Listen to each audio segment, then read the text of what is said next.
Warning, the following video has flashing lights and also includes content that may be deemed inappropriate for some viewers. Viewer discretion is advised.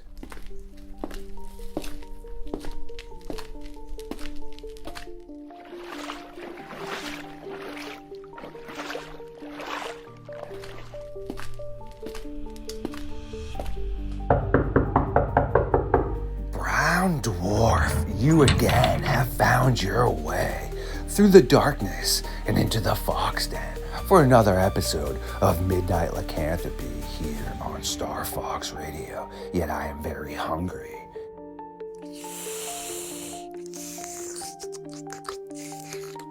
Give me just a second. Absolutely delicious. And now that that has been taken care of, it is time for Brown Dwarf and myself to once again take a walk into the darkness.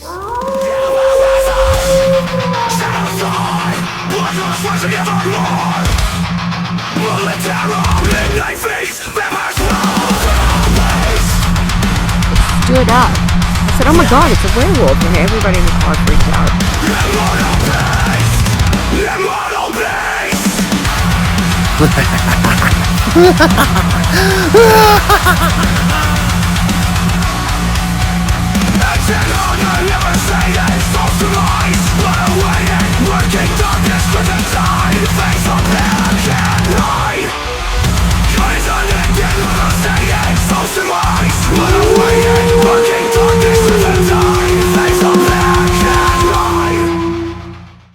I see you once again have made your way around the late night fire.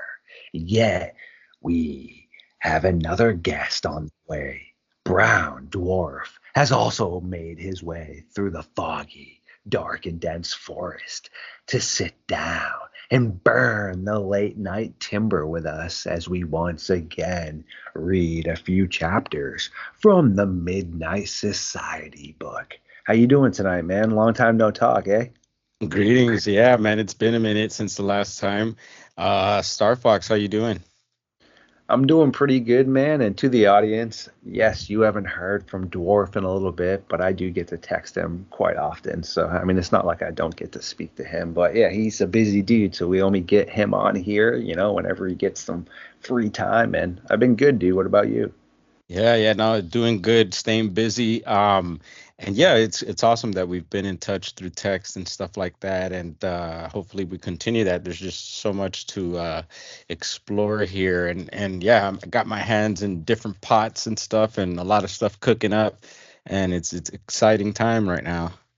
That's beautiful. Do you want to tell the audience, what you're about, man? Yeah, I mean, you got a skate shop, so guess what? We might have some listeners over there that could actually stroll up in there. And I mean, Oh just give yeah. yourself a plug, bro.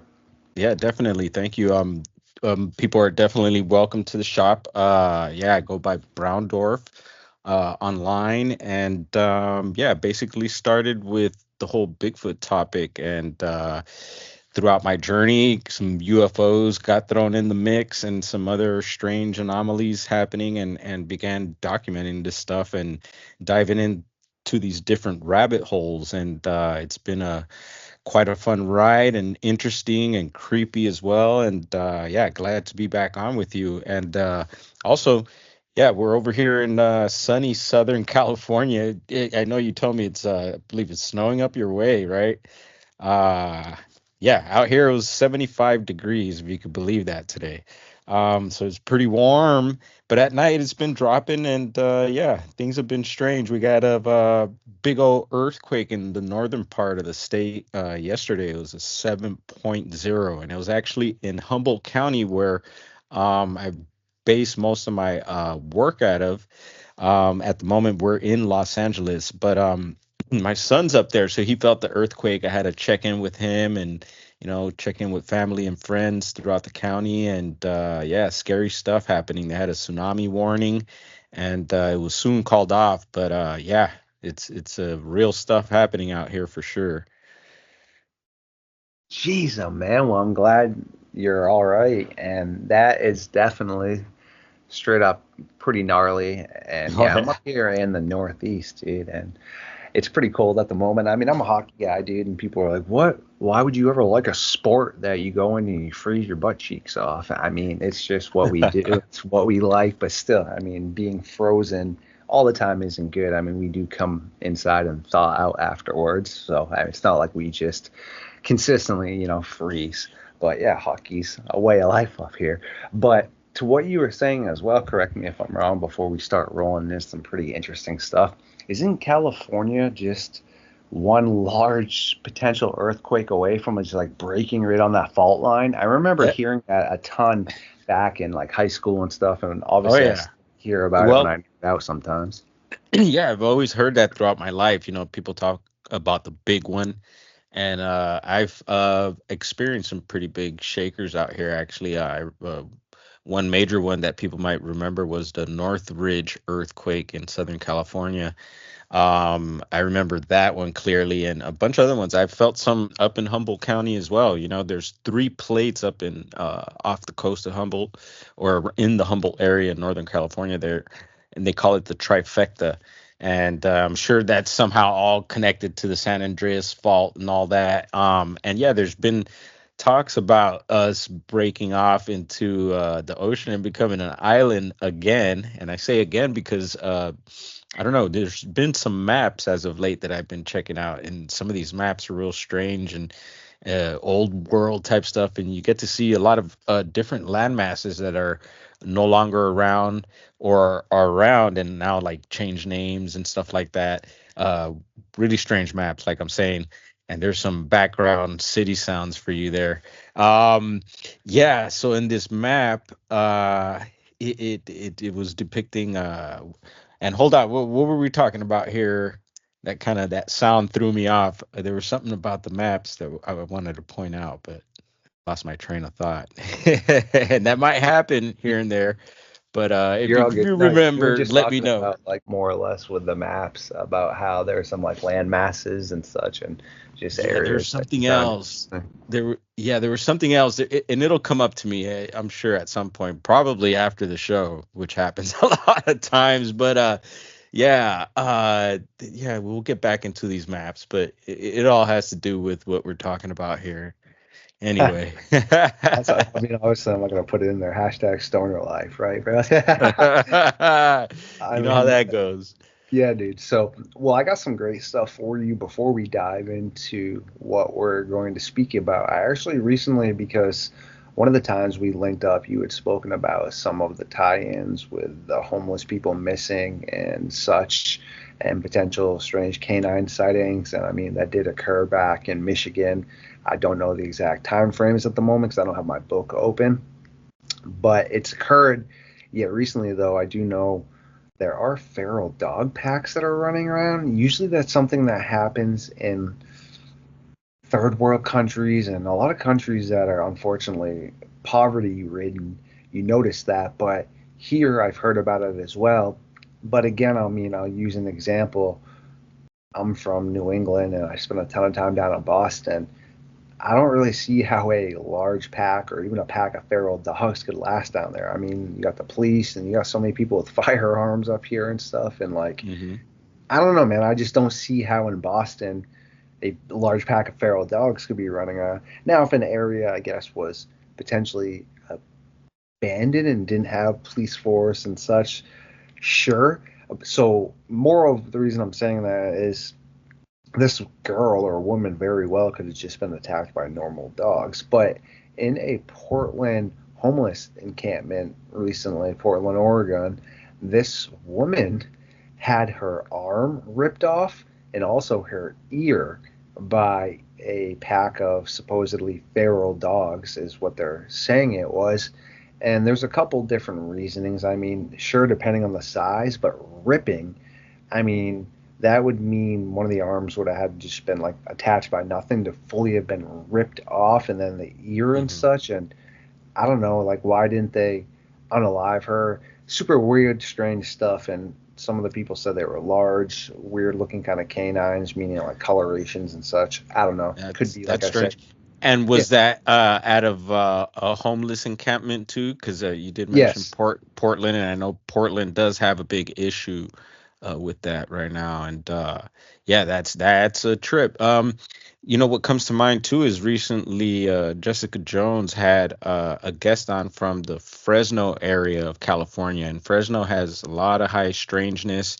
There's even a triangle there that they call the Nevada Triangle, and I guess like Yosemite's in there, and a few other areas with high strangeness. And the guest, who's also a well-known YouTuber that I follow, he was talking also on the homeless situation and these dog-like beings. These do you call them dogmen? I don't know, or werewolves. But yeah, it was very interesting to hear that may be going on up in that area too. When we did our interview, we were focusing in Southern California, and from here, Fresno is actually not too far. That's more in the central part of the state. So, yeah, weird stuff, man. Pretty bizarre for sure, my dude. And I had sent you some things that were obviously pretty interesting, but again, human testimonial a ton. I mean, you have larger groups of people and some of them speaking about it, but again, interesting. But I don't know how many times I have to just discredit human testimony. I mean, recently I was watching a documentary about some guy that, yeah, sure, he had done a few messed up things and unalived some people, but he claimed he was one that was responsible for all these Yosemite unalivings and such, and it actually ended up being another person. He had no connection with him whatsoever. Either way, this guy swore up and down he was the one who was doing it, wasn't the one that's doing it. You have criminals all the time that will tell you they didn't do something. Yeah, their DNA proves they did, etc. So those are my responses to people when they're like, well, why don't you believe witness testimonial? Because there's, depending on how many people, if you and I are in a situation, right, and we have something occur to us, whether it's an accident or whatever, like my cousin who used to be a forensics detective would say, there would be three sides of the story to depending on what was going on. If there were two other people there too, meaning you and I and then two more people, there would be five sides to the story. Our story, their story, then the truth. Because everyone sees something that different. If we didn't and we didn't interpret things different or we didn't lie, then why would we have to sit down in a court system to figure it out, you know? Yeah. Oh man, yeah. No, it's a trip. And the stuff that you're referring to that you sent me is was that the like a I believe it's a German case, Yes. right? And it's in is it the late 1800s? Is it from the 1800s, I believe? Yes, it's pretty old school, and I mean, it did tie into, like I had said, a more recent one afterwards, where you have a whole military base that saw something pretty strange. So this is what I mean about, well, what did they see? But again, I've never seen the files. I've just heard the hearsay. I mean, I would like to see the files, which is probably not reasonable, but Yeah, and stuff like that would that's super classified, right? There's no way like public could obtain those types of records, or are those records sometimes available? beautiful question. And I believe there's a couple things that go into play. I think there is a certain amount of time that has to be allotted, meaning they just recently released documents from World War II dealing with how the Alphabet Boys and the Suits were definitely very sure that Nasty Stash and a bunch of them went down to South America and they were following them all around. I mean, it's 2024, almost 2025. World War II was quite a minute ago. So that's just being released. And also, I think it depends on whether or not a certain group of political people push that narrative like they want something released, Right. Yeah, that's tough. which is really interesting. So, yeah, if you would like to potentially give your thoughts on that first case and how I can twist it into like how the second one is pretty interesting too, but it all Yeah, ties in well, supposedly. yeah, from what I gathered and remembered from the stuff that I read, It just seemed like, yeah, it was, I believe, military involved also, and these special Germans, which always raises a red flag with me. Yeah, they seem to have their hands in a lot of things that we're into here, these different subjects. Yeah, I think there's definitely something there. There was a lot going on that we've found out about, different types of experimenting and just really bizarre stuff. So, and there's other very occult stuff too that I've learned about, and I believe was going on with these people. And I think it's still going on today. There's a lot of evidence out there of them being still around through different corporations, different institutions, and stuff like that. So it's it's amazing to see, and it doesn't surprise me that something like this would be happening. Then I know it's hard for people to grasp, especially when you try and think logically. Something like this being real is mind blowing, very scary. Um, and yeah, a lot of the details you'll have to bring me back to and maybe bring up. But I feel that, yeah, this type of stuff was definitely going on, and the more I find out about it, the more I'm intrigued. Um, I think the last show we were also mentioning, I had brought up that case of that video of the soldiers in Germany, and you kind of broke that down a bit, and definitely cleared some stuff up for me, which was pretty cool. But that comes to mind once again because here you have the military or these special German forces and these creatures, and so there to me there's something there. Whether that video that I'm referring to was real or not, there's something there, and so yeah, maybe you could break down a little more of that information you had shared. Yeah, it's pretty bizarre stuff for sure. And it's tough to really figure out fully, like you were saying, where it all stands because there's definitely different depictions and descriptions, which we all do know occur consistently. So that's always into play. And then you always have to ask yourself, well, were people psychologically influenced, or unfortunately, were they suffering from some sort of illness? It's really tough to figure that out because you're like, well, wait a second. But when we speak of the Whitlich werewolf or the Moorbatch monster or the Moorbatch werewolf, this guy's name was Thomas Johannes Baptist Schweitzer. Wow. Yikes. He was German, and his powers and the way he was described, badass and had a warrior type mentality, and he was a bandit leader at one point in time. And his hobby, yeah, great dude, was pillaging, obviously, unaliving, and then, well, we don't need to say the next word. I just think it probably goes Hmm. hand in hand with people that do that type of stuff. And his goals were to continue doing that type of stuff and continuing to unalive random people. Wow, that's some great stuff. And the crimes this dude was committed or supposedly accused of were serial unaliving, serial, yeah, we're not going to say that. I Hmm. can't even say this other word, animal cruelty, and then desertion. Hmm. Yeah, So that's quite a bit of a profile there. right. So this is before we even get into this why people saying, "Oh, supposedly he's a werewolf." I mean, just right there, that could make people be like, "Yo, this guy's some crazy monster or something." But Right. again, I'm not gonna repeat his name because I couldn't even say it right the first time. But in these German legends and such, or some say folklore, others say truth, he is said to have once been a soldier during the Napoleonic Wars, and he led a gang of army deserters in Bergen-Castile, Wittlich region. And then he was cursed to become a werewolf by one of his victims, leading to him then doing terrible things. And what had happened is him and a group of his Russian deserters made their way into a German village where they raided a farmhouse for supplies. There they Mm. caught in the act by the farmer and his sons, who tried to obviously just run away.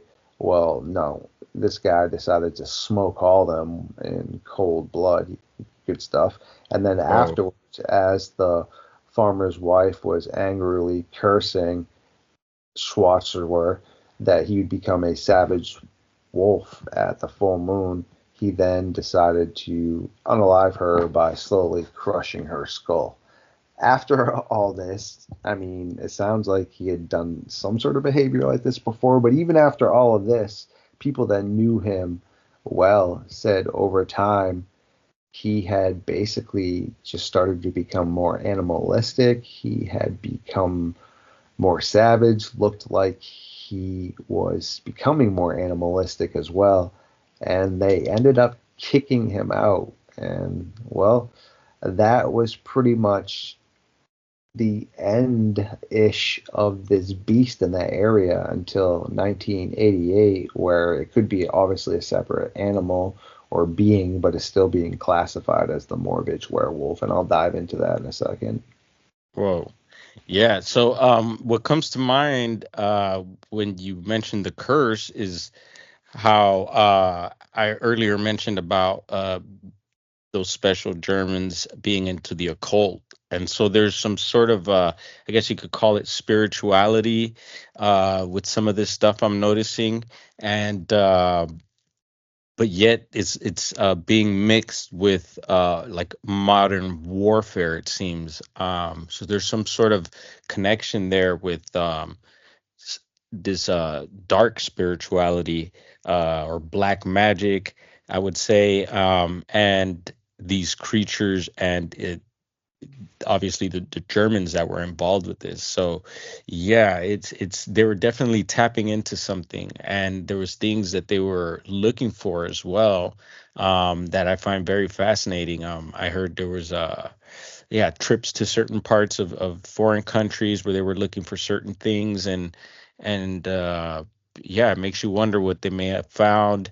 Um, and I do believe they found some things because some of the info I've been coming across is pointing to them, like I said earlier, also them being around still, and we just don't see them like we used to, you know. But yeah, just very very odd, man. It's weird. So the 88 case. So what's that? The how much time is that from the last case that you were talking Oh, about? So what? jeez. So How big is that gap? all right, so this happened back in around 1812, and I mean, there's a ton of still sightings of, like, I believe is being mixed up between Dogman and werewolves. Like that stuff's always being mixed up. So even though it was 1812, there's definitely a ton of other stuff in between there. But I guess in this area, the next issue occurred in 1988. So I mean, we're pretty modern day times now, and it was a Right. military base that had U.S. soldiers and Allied German soldiers at this base. So, Hmm. I mean, you have a lot of pretty interesting people that saw this occur, and three of them came forward. And what had happened earlier in the night is after drinking, they decided that they needed to relieve themselves and asked the military driver to pull over, which they did. These three gentlemen got out. And as they walked out into the forest, they saw a shrine that had candles on it, and the candles looked like they were starting to dim. And they were like, oh, interesting. Why are these candles on the outskirts of town in the middle of the woods? Like, what the heck? So they got back into their car and or van, whatever the escort was at the time, went back to the base they were stationed at. And then that's when pretty much all the weirdness started to occur. Mm. There was a group that was out just doing perimeter checks, and as they were checking the perimeter, they heard something that sounded like a strange, like loud growling or whatever, followed by the screams of something being smoked, and they claimed to see the shadows of something very large. Well, they called it in, and they eventually were able to go over and get access, and they went around and checked out the area, and they found 2 deer that were destroyed, were just completely ripped to shreds. So they called in like one of the local animal specialists, and as they were sitting there waiting, they heard like, a bunch of strange like growls and such. So they went back and they wanted to, get some of the dogs out there. Well, the dogs that they did get out of their cage, because most of them wouldn't go, they wouldn't go past a certain point, and they ended up running back to their cages. Well, either way, though, the animal specialist verified he didn't really understand this predation style, and it wasn't something that should have been occurring here in this specific area. So they ended up, hearing some more strange growls. They go back to the base, and then supposedly this thing had obviously leapt over the fence at some point in time, because the motion sensors went off and the whole entire base starts sounding the alarm. Everyone is, getting loaded up, and as they're trying to figure out what's going on, they can't find this thing, but they just see a shadow just boof, boof, in between like sheds and other areas that were little small constructions. So the dogs didn't want to go outside. The military members can't really even get focus as to what's occurring. So they ended up being so drastic as to completely cut the power to the whole entire facility so that they could use night vision and track it. And these 3 men claimed that as they were walking with their group, they were forcing something, what they believed to, or in theory, they wanted to force something to the other unit on the other side. But then they claimed this huge wolf-like thing barreled by them, almost knocked them over, and completely leapt over the fence and bolted by the other part of the group that they were pushing it to, that were like, what the heck was that? And then ended up running off. And while talking about that, more or less, or asking around the village, some of the villagers told them that it was the Morbidge werewolf, and that, yeah, they should have lit the candles. And next time you're out in the woods and you see a shrine lit, you should probably make sure it stays lit. Wow. Yeah, man, it's something about, and I hear more and more, and I've heard throughout um time here, looking into these types of things, is that the military, it comes up a lot, man, and not only with these cryptids, but also with ETs and strange craft. And it seems like they're always hiding stuff, and but always some sort of involvement with them, whether it's them picking things up after the fact, or just being involved straight up. So yeah, man, it makes me think, dude, because as of late, there's been quite a bit of military activity here outside the shop. There's quite a few videos that I got up of these different types of military helicopters going by, flying really low, and just makes me wonder. I know there's some bases uh in the outskirts of the county here, but there, it's almost like a daily thing. So it makes me wonder what they're really up to, man, because I know there's a whole lot happening right now, and yeah, we really don't know what's really going on. Yeah, it's pretty bizarre stuff, man, for sure. And what do you think about all that? I mean, obviously, when it comes to the first case, again, we're talking about lore and stuff. So, or in some people's eyes, lore, other people's eyes, urban legends. I mean, that's something I don't really know if people can ever really fully figure out because of how long ago it was. We would have to do a whole bunch of diving into lineage and get DNA testing, and then, try to find family members. Okay. But then when it comes to the supposed military base instance, it's pretty interesting, but you have a perspective of supposedly a whole military base, but you're only hearing it from 3 people. So Does that discredit it? No. But again, three people can lie about things as well. So I don't know. I mean, it's interesting. The first one is definitely more questionable than the second one, but I mean, obviously the second one is still questionable too, because I would like to again see files or such, or speak to other people, or speak to villagers and such. I mean, how do you feel about all that? Yeah, well, I feel like it could be very much be the same creature, even though it's been a long time between, because I mean I have no idea how long these things could live, whether it's more of a spiritual entity than actually physical, that all that comes to mind. There's so many questions just because we really don't know what these things are, and when you dive into the these types of creatures, you hear a lot of different reports of them being able to like appear, disappear. I don't know if you hear all that with the Dogman, but I've heard some really strange stuff that they can do, and or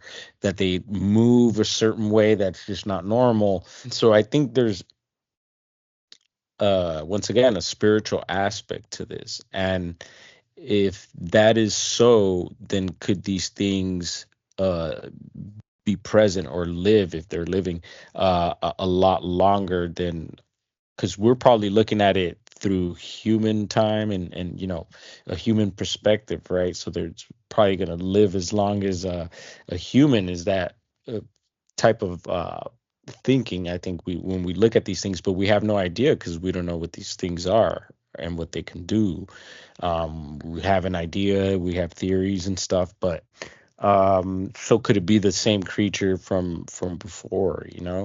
I think that's very possible. I think there's different cases of different types of situations where the same entity or being will be, you can say, haunting or be present at a certain locations or in certain locations, and throughout different time periods, and even I found that also with like the Bigfoot stuff. A lot of times we found out that uh, it's possible that they're moving around because they're only in areas at certain times, and it could be that they're just not noticeable at the time, and they are there. But I have a feeling things come in waves and stuff, and so it's possible that it's like a continuous thing that's happening.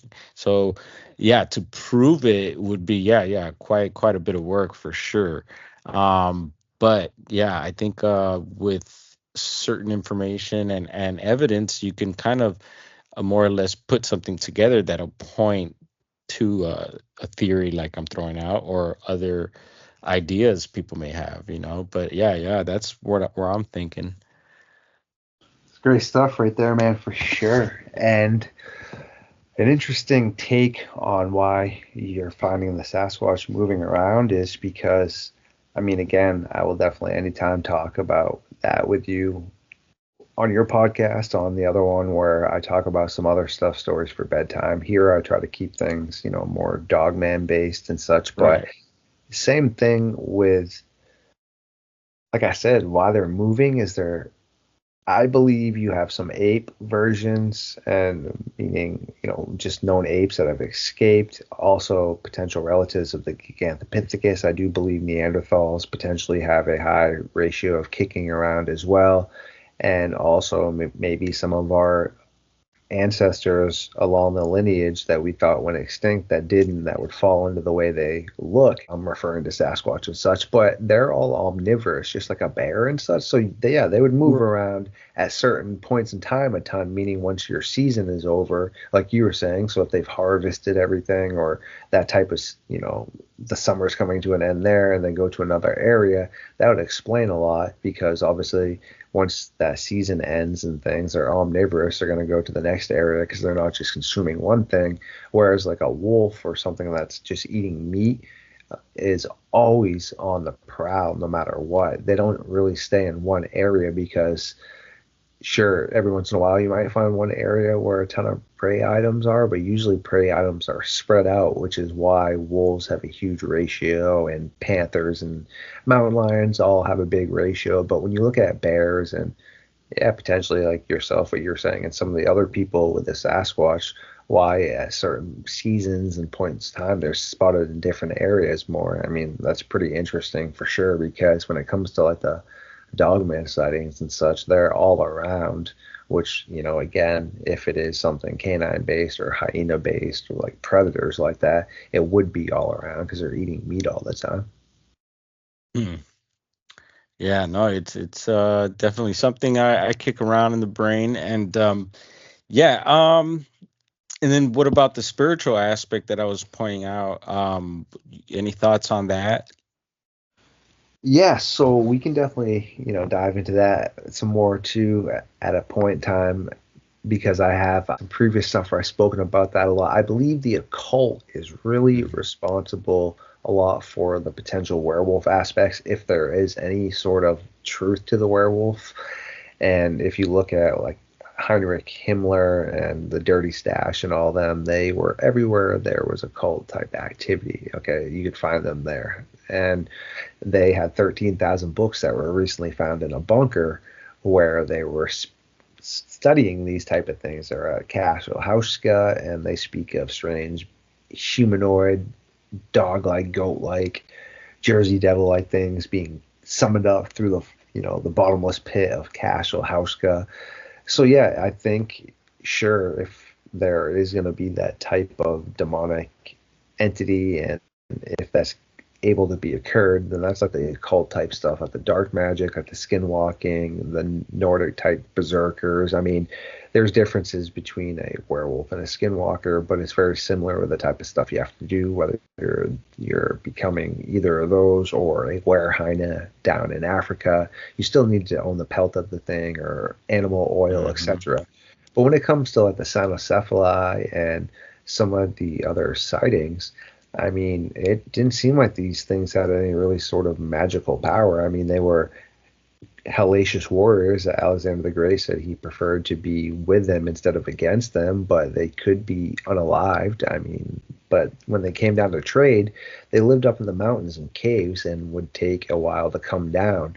And never once, I guess, have I heard of them having really any sort of magical power, meaning if they did, why would they walk all the way down and waste all that energy? Wouldn't they just like summon a portal or something? So I feel like that's where the splits kind of are, because it doesn't sound like the cynocephaly ever went back and forth, but you have a mention in one of the Roman encyclopedias, I believe the eighth volume, about a group of supposedly werefolk, women and men, that had the capability of going back and forth, and they were shunned, obviously, and pushed away, and they went up to live in the mountains with the cynocephaly. But there is a Mm. difference between that and like the lycanthrope, meaning the cynocephaly don't go back and forth. And same thing with like a spotted hyena or a cave hyena or a short-faced cave bear or anything along the lines of that. Like they wouldn't be shifting back and forth either. So I just think it's a interesting name that was given to it, and I do think that there's a lot of misidentifications because devil monkeys Mhm. are potentially baboons, we believe, which are gugwe, which would be the baboon dogman, which fits into line with the Dinopithecus, a giant baboon-like creature that, again, 10,000, 11,000 years ago was supposedly kicking around, and even up to 1,000 years ago in southern Africa. And that looks a heck of a lot like that. And baboons love eating the face of things, but so do any animal in general. But then you have the face eater term. So yeah, it's pretty interesting, man. Right, right. Yeah, no, that's good stuff, and kind of helps put certain things into perspective there. Um, yeah, and it's strange that yeah you're getting different types as well. Like that, I've been hearing more about the hyena ones, and also what comes to mind is I've heard people ask of late if people have been spotting like tails on these things. So are you? Do you know? Anything about that? Or some have tails, some don't. Do the hyena ones obviously don't have tails, or Some are great you getting? questions right there, man. And, as we're starting to kind of come to the end here, we definitely have some great things we can continuously talk about on our next episode as well. But yes, there are differences, meaning in werewolf lore and description, they don't have tails, but Dogman and the Cynocephali did. You had different versions of the Cynocephali too. You had ones that were reported to be fully canine, and then others that had a human-like body, more like King Lycan. But they had jackal heads, they had hyena heads, dog heads, wolf heads. Again, though, could they be wearing those heads as furs and such? Sure, but I would think Herodotus and Alexander the Great wouldn't be dumb enough to not see a human face under there at that point in time if they're that close to them. I Hmm. mean, they were trading with them and such, and supposedly they couldn't communicate. They could, yip and bark and use sign language. So again, if they were fully human, why would they be yipping and barking and using sign language? Would that whole tribe of people, if it was just people, be mute and also unable to speak any sort of words and just yip and bark? I don't know. I feel like that's a little hard to say that everything that they were seeing had to be people in animal furs, because again, they were close enough to fight with these people and to trade with these things or entities. And yeah, so they all have tails, and except for the werewolf. And also, a lot of people don't realize that a lot of lore that goes on with modern day werewolves isn't true. It's Hollywood based, meaning full moons and such was a Hollywood twist. And also, the Beast of Jebedon that was shot and unalived was used by a silver bullet, but it was a hyena. It was some type of hyena. We believe it Huh. was spotted, but so it doesn't have to do with the silver bullet. I mean, any sort of bullet would have taken out that hyena. And if you look at any sort of lore previous to that, it's not mentioned. There's a vague mentioning of anything being supernatural, being scared of salt and silver and things. So it was all Right. clumped into one, but there's really no sort of truth to that as well, man. Huh. I guess there's only one way to find out is to give it a shot, huh? Yeah, no, for sure. I mean, I'm pretty optimistic that like Drewski and Jessica Jones, they got enough firepower that easily smoke something like that. I mean, if something is leaving tracks, something is leaving like bloody slobber all over the cabin in Luther, Michigan, that deputy reported. I mean, if all of these things are occurring, I have paranormal experts on my team that again have told me as far as they know, they haven't seen any sort of paranormal entity just pick up something and start eating it where you're watching it happen and such. And I mean, people are seeing these things, consuming things that have been hit on the road. I mean, again, something's picking up somebody's 1,200-pound hog and hopping away, such. So the bottom line is anything that is physical enough to do that can be unalived. I mean, whether it's a T-Rex, I mean, if you had the right weapons, if you had a rocket launcher and blew out a T-Rex's knees, I mean, you're still going to win, correct? I mean, the T-Rex is Right. dominant. So if our ancestors could take out woolly mammoths with spears and things, man, I mean, if something is in our realm and you have enough weaponry, then yeah, you're going to be able to do damage to it for sure. So it's pretty interesting stuff, man. And I do always like to try to learn more about it. And before we let you get back to your busy schedule, dude, do you have anything else you'd like to touch base on or ask? Well, yeah. Hopefully, on the next show, we could get into some of the stuff that we were kind of getting into off record here, because it kind of is part of all this. You were mentioning something about possible skin wearing, and then tainted bread and stuff. So yeah, Yes. there was some stuff I wanted to touch on that because there was some recent information that I've also heard pertaining to some of the bread and stuff, and Yeah, not same and type of halluc. effects. Exactly. Yes, so that's definitely another rabbit hole that we're gonna have to dive into. But yeah, good stuff, man, and I appreciate the invite again.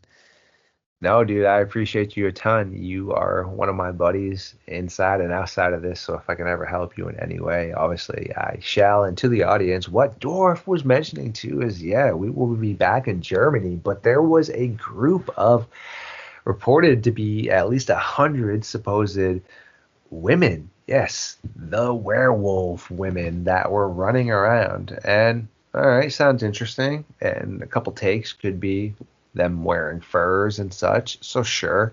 But also, well, there was an unfortunate for these ancestors of ours, an outbreak of mold that they were eating in their bread and grain and all this such. So even though these villages saw or supposedly saw these women or such, I mean, these villages were close enough where people were trading with each other and consuming the same rice and grain. And like you had mentioned, with some of the psychedelic effects that were happening, were they actually seeing things that were real, or were they just seeing things that they thought they were seeing? Good question. Yeah, excellent right there. Well, again, man, thank you for popping in tonight and hanging out with us for sure, dude. And I'll have all your links up in the description. And man, I would love to get you on more consistently. You're a busy guy, but I always got time for you. So, Oh man, I got time for you too, bro. It's just a matter of making sure the stars are aligned for us. And yeah, like you said, anything you need, I'm here for you too, man. I appreciate the friendship and I'm honored to be on with you. And let's keep this going, man, because I think we're definitely on to something here.